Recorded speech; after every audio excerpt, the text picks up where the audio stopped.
Years ago, when I was working in the corporate world, I was making a very good salary, far more than I needed to live on. But this was also the unhappiest time of my life. I felt like I was a slave to work. I knew something needed to change. During this time, I began to practice Sabbath. It was life-changing. I began to feel more connected to God, my soul, and the most important people in my life, and I felt more joy. Now, years later, Sabbath continues to serve as a vital part of my life. While Sabbath will look different for each person, and the Sabbath isn't just a day of religious to-dos, here's a part of how the day often looks for me. On my Sabbath, I go off of my devices for the day unless I'm specifically wanting to connect with someone.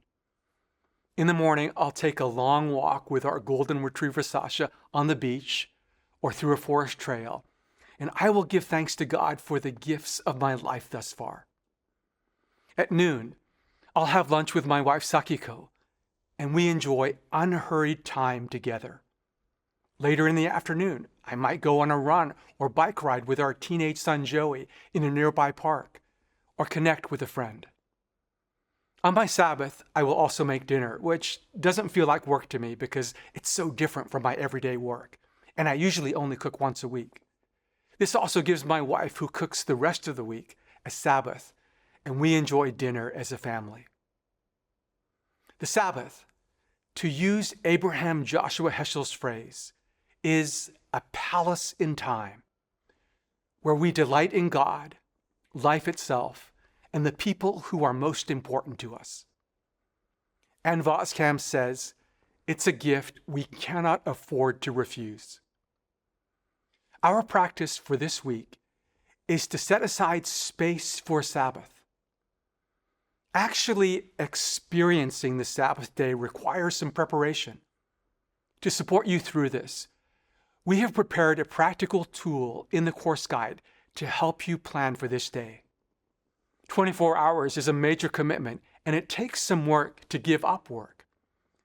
So our recommendation is to start small. If a full 24-hour Sabbath is too much for this coming week, just carve out a few hours, perhaps on Sunday afternoon after church, or on Saturday, or whenever there is a good slot in your weekly schedule. We also recommend the following. First, begin your Sabbath celebration by connecting with God. You might start with a ritual that helps remind you that God is present as you anticipate enjoying this day together. You might begin by lighting a candle, or with a prayer of thanksgiving, by reading a passage of Scripture, or participating in a worship service at church. Second, when possible, share at least part of the Sabbath with your friends and family, the most important people in your life. You might share a meal, or enjoy an activity or an outing, or set aside space to walk or have tea and conversation together. Third, engage in things that make you come alive to God, who faithfully provides for us even as we take time away from work.